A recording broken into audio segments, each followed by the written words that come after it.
for outdoors and Western lifestyle, The Bend Show. I am your host, Rebecca Wanner, aka Beck, and you know we love hearing from all of you, your comments, stories, ideas. Get a hold of us anytime. Call or text 305-900-2363. Again, that's 305-900-2363. Or you can always email bendradioshow@gmail.com. Ride along, as always, is my producer and co-host, Jeff Tigger Erhardt. Now, we hope everybody had a wonderful 4th of July, that you overate on all your goodies. Did you know that on the 4th of July, it's estimated 150 million hot dogs were consumed? I'm not even going to have Tigger answer how many I ate. I was going to say 12% were by you. I love hot dogs. Yeah, you do. Then what about the burgers? That's the other big thing on the 4th of July. It's estimated 375 million hamburgers were enjoyed on an Independence Day. So what percentage do you think were actually smash burgers? Because that's my favorite. Some people are not into smash burgers. I don't know why. I know. Some people may like a little thicker burger. Well, and this was a first for us. We went and we always talk about, prepping, food prepping before we head out camping. And so for the 4th of July here, we did just that ahead of time. We had thawed out quite a bit of burger, whatever we thought we were going to use. And ahead of time, just to save time, made them all into they're about a third of a cup. About a third of a cup was the size. We measured into our hand to make little meatballs and then froze them. And then it just worked out. They naturally thawed and worked out perfect for you to throw on the grill on the 4th. Smash burgers. Yes. So your smash burgers were excellent. See, love smash burgers. See, did you notice I told everybody that your smash burgers Nobody were questioned great. if my smash burgers were going to be And tell everybody, while we're talking about smash burgers, since they're the up-and-coming thing that everyone wants to make when thing, camping. they're the thing. The thing, okay. Tell them all that you seasoned them with. It was very simple. Salt and pepper. Yeah, I couldn't get over this. That's it. But the trick is, do not put salt and pepper when you're making that little hamburger ball. Don't put any seasoning in. Put seasoning when you put them on the grill. When you smash them, boom. Then you put the salt and pepper on, because salt will dry the meat out. And that's what shocked me, because I am somebody who's used to mixing in Worcester sauce, all of their seasonings into their burger before making the burgers. And you taught me something new. I got to give you tips. See, I'm praising different. you. It's just a different way of preparation. Yeah, with the, so super with the simple. Smash burger. Yeah. Super simple. Make a little meatball, throw it on a very, very hot griddle. Hot griddle. And then smash that bugger down, right? Yes, and you got to get even pressure in your smash, like all of your edges and all that. And if literally millions of videos just go on YouTube and you can watch anything you want. Everybody knows this, but they take only just literally a couple minutes. And they're done. You're right. There's lots of videos, but this has taken you many times, Tigger. That's why I'm bringing this up, to finally get it figured out where you're like, this is super easy. Well, because of the temperature of the griddle, we were struggling with that of, if you're cooking with like a Pit Boss or a Blackstone griddle, something like that, you have to get them out of the wind. And that's something that we struggle with, because where we have them at our place at the cabin, it's very difficult to get out of the wind. So if you're in the wind, you're going to lose all your heat. That's the trick. You got to have hot griddle. And you keep it hot. You don't turn it down, right? No, I crank it up all the way. And it takes you a matter of just a couple of minutes, and you're flipping it and it's done, right? If even that. It's literally like less than a minute, and I'm flipping them and you're done. And I mean, as soon as you flip the burger over to do the second side, if somebody wants cheese, like we use American cheese because it doesn't break apart. It still stays together when it's melted.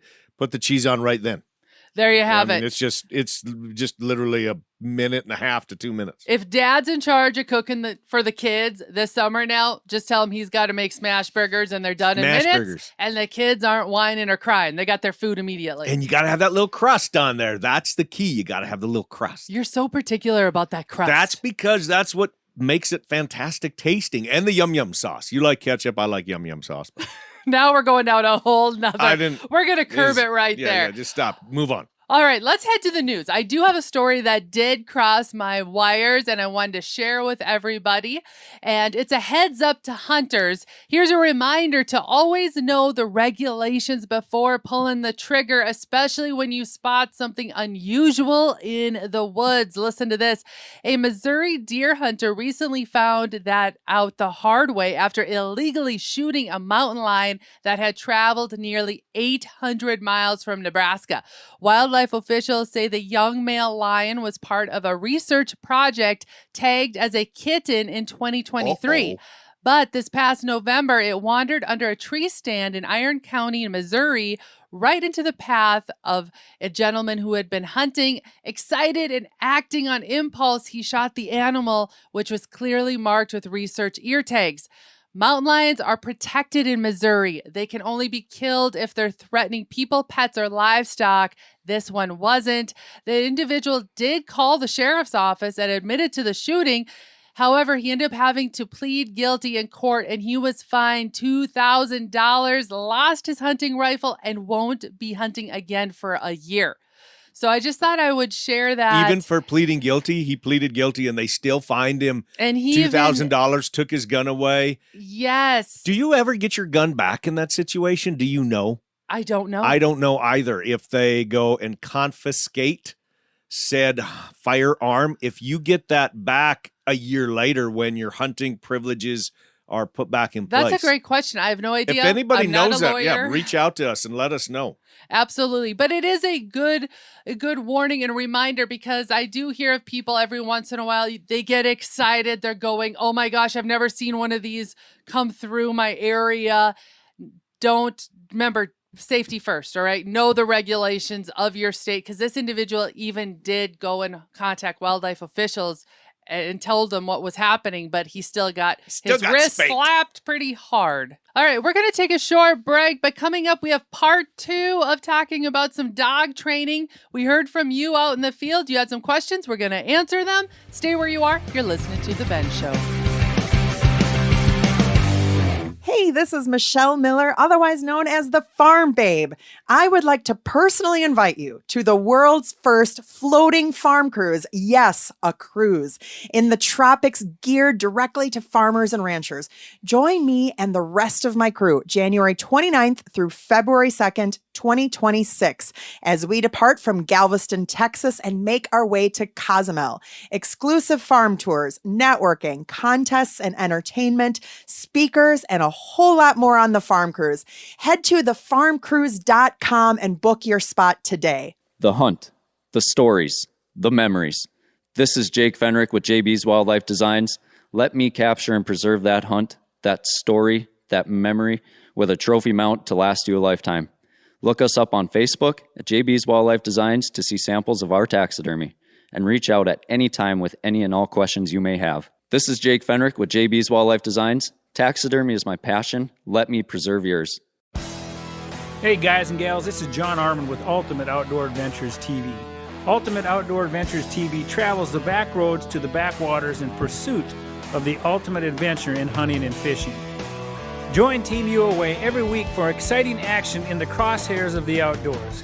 Catch Ultimate Outdoor Adventures TV on YouTube, Amazon Prime, and make sure to follow Team UOA on Facebook and Instagram to share in the ultimate outdoor adventure.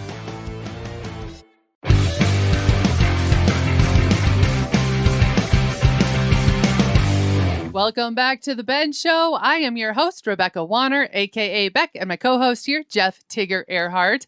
Quick recap of last week's show. We talked about how a friend of ours was needing a little help with their Border Collie pup, asked us to step in and put a few, how do you say this? Put a handle on him. Put a handle, that's what you say. Put a handle on her pup.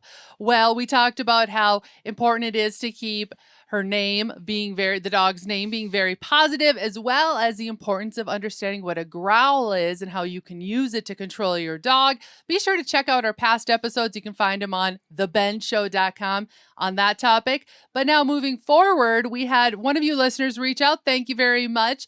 Karen from out in Florida reached out and said, what do you do now to maybe reprimand them, though? If you're saying don't use their name, how else can I get them under control? So you're saying the dog was naughty Yes. or being naughty. Being a Okay. little naughty, maybe pushing the limits a little bit. Okay. Got it. Karen, thank you for that question. Super easy fix. Number one, put the dog in a position where it could screw up in the first place. Because what was the analogy? So we were here's talking an about? You said analogy I something? have for you, right? It would be looking at your kids. Okay, if you have a 2 or 3-year-old and they've learned the word, no, and you've said no snacks, no treats before lunch, don't go and put a candy dish within reach of them. The temptation. Yes. Don't. I'm going to use the cattle situation, a herding situation. If you've got a young dog and you don't have control of them, don't expect them to go out and they're going to herd 10,000 head of cattle on 50,000 acres. I mean, don't put them in that position. So you're saying that Karen said, well, the dog is getting into trouble. How do I go about reprimanding the dog without using the name in aggression? Is that kind of what the question was? Yes, because Okay. last week you talked about how you always want to keep their name as a positive. As praise. Never reprimanding. Yes. So how on the flip side, now they're in trouble and you want to yell their name at them and say, don't do that. What do you do? That is the simplest thing. That's the growl. So reinforce the growl. Absolutely. As soon as they're doing something they shouldn't, and the growl again is, that's all it is. That doesn't even sound like a growl to me. It isn't. It's so soft. In fact, this dog that we have, this is interesting because we had this dog for a couple weeks. I had to be extremely soft, where I started with her with a legitimate growl, and that was way too much. She's very soft-hearted, you found Very out. soft-hearted. That was way too much. So I had to go even softer and go, I mean, just so simple. It's like a gurgle. Deep breath gurgle. That's all it is. And they can hear that. Just remind everybody why you choose to use the growl so much versus coming up with a different command. Different word. Because that's what a bitch does with her litter. The That's female dog. The female dog. When she has little pups and they misbehave and they're doing something, she growls at them. So all what I'm doing is imprinting myself onto that pup. And about a year old now is the dog, so everybody knows the age on it. All I'm doing is just re-imprinting on that dog. That's all what I'm doing. That dog understands immediately what the growl is. And what I found fascinating is that, of course, at a year old, it's been weaned for a long, long time from its mother. Yeah. I mean, that this little pup, she 11 immediately, you used the growl one time and she recognized that and associated it with her mother that she hadn't seen in, exactly right. Wow, probably, 10, 11 months. Exactly right. I mean, she didn't exactly know what the growl meant. She just knew that, I heard something that she associated with some imprint that was on her, like you said, 11 months prior or something like that. So it's super easy. Number one, don't put your dog in a situation more than what they can control. Number two, if they're doing something, don't yell, back, get back here, back. I mean, you can't do that, because the more I yell at Beck like that, eventually when I want her to come to me, she's not gonna. How's that work for you now? Exactly right. Well, the growl doesn't work either. But in this situation with the dog, just that, that's all you got to do. And the dog just stops, and they stop and they turn and they look at you because they know they're doing something they shouldn't, but they don't go run away or anything like that. They turn and they look at you of, what am I supposed to do now? Then you call them back to you and you praise them no matter what they do, because that's the reward, is the praise. Good girl, good dog, and you pet them. So here's my other question, though. What happens if they're a little bit further away? How do you get their attention? Because, I mean, you can only growl so loud. Okay, great question, because that's the steps that we take with our dogs. If you can't, in a small dog pen, let's say this thing is 20 feet by 20 feet, if you can't get your dog's attention, get them to stop and to call your dog back to you in a small pen that's 20 by 20 feet, do you think you're going to be able to call your dog in a big pasture of 40 acres, 160 acres? There's no possible way you're going to be able to do that. So you have to take it in steps. Now, those dogs have great, great, great hearing. And when you're talking, okay, you're trying to give a command to a dog way, way, way out there, that is a dog that you have a tremendous handle on, that you trust them of what they're going to do. They trust you. That's a lot of work that's gotten to that point. Okay, so what I've noticed and picked up following you around, Tigger, as you've been working with Border Collies over the years, is that, as you mentioned, once you have a handle, that is true. Because what I've figured out, and our dog now behaves this well with me too, she's realized I'm alpha too, is that once I've used a growl on her once to start even the day, kind of, and she's going with me, she always keeps me in check. Like, even if she goes out, say, 30 yards from me. If you let her do that. If I allow her to do that. She's always looking back and checking, like, is it okay? Is it okay? And that's kind of a balance where a lot of people, when it comes to working with dogs, if they're hunting dogs or herding dogs or dogs that are doing tricks, is you want to have what we say a handle on them, but yet it's that fine balance that you want them to be able to make some decisions themselves where they aren't questioning what they're doing. That's confidence, and it's different for every dog. Like our personal dog, her name is Naked. We can push that dog a little harder because that's just how she is. She's kind of hard-headed, and you can get after her a little harder. In other words, you're putting more pressure on that dog. But the dog Belle, our friend's dog, not the situation. So that balance point of letting them do their own thing and learn it in confidence while still respecting you as the alpha or the trainer, it's different for every single dog. The trick to working with dogs isn't training the dog, it's training you. Well 100%. said. Well said. 100%. And I love how you've explained deeply how important these basic manners or basic, what would you call this? Just behavior. Just steps. Behavior. I know in horses, I'm more familiar with horses. We call it doing the groundwork, making sure you It's the same bloody thing. Same with the dogs, making sure you stop or start very elementary like. Very, very simple. You have to make the correct answer extremely easy. The incorrect answer you want to make very difficult. Not impossible, but difficult. For example, and we'll kind of end on this one because I know this is a lot to take in. I don't like dogs that you open the door to anything and bam, and they're running in the house, or bam, they're running in the shop, or bam, they're running here.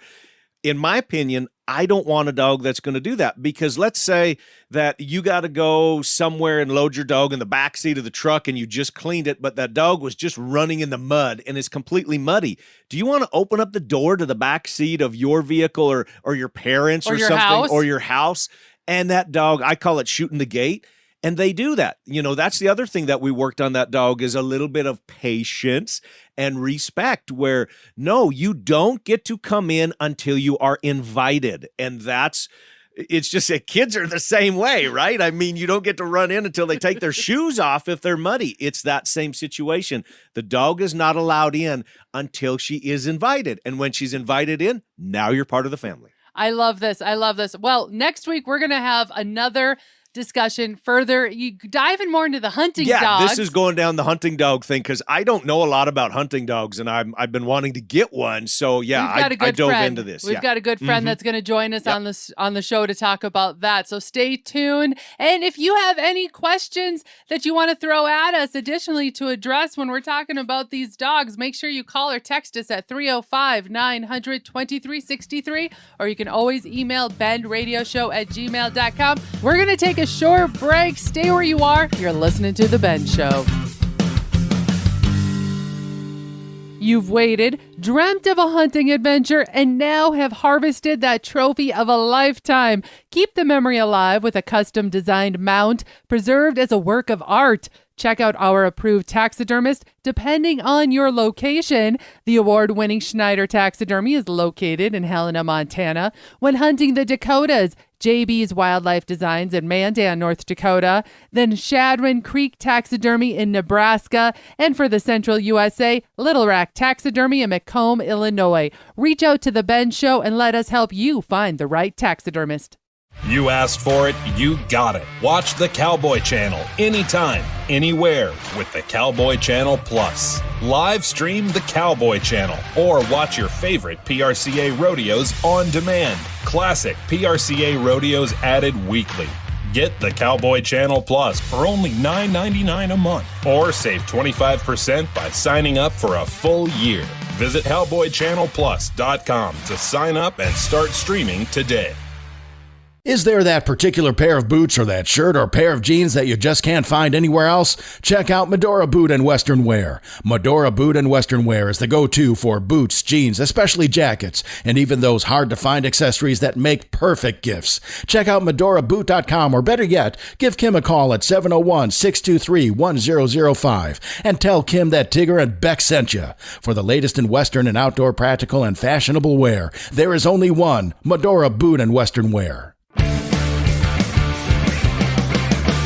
Welcome back to The Ben Show, your outlet for outdoors and Western lifestyle. I'm your host, Rebecca Wanner, a.k.a. Beck, and right along always, my co-host, Jeff Tigger Erhardt.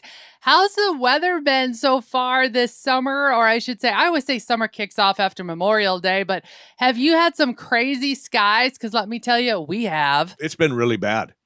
Oh, this has been one of the nastiest I've seen in a long time. And when we're talking about nasty weather, we're talking about not just high winds. That's kind of a normal for us, but we're talking tornadoes. Yep.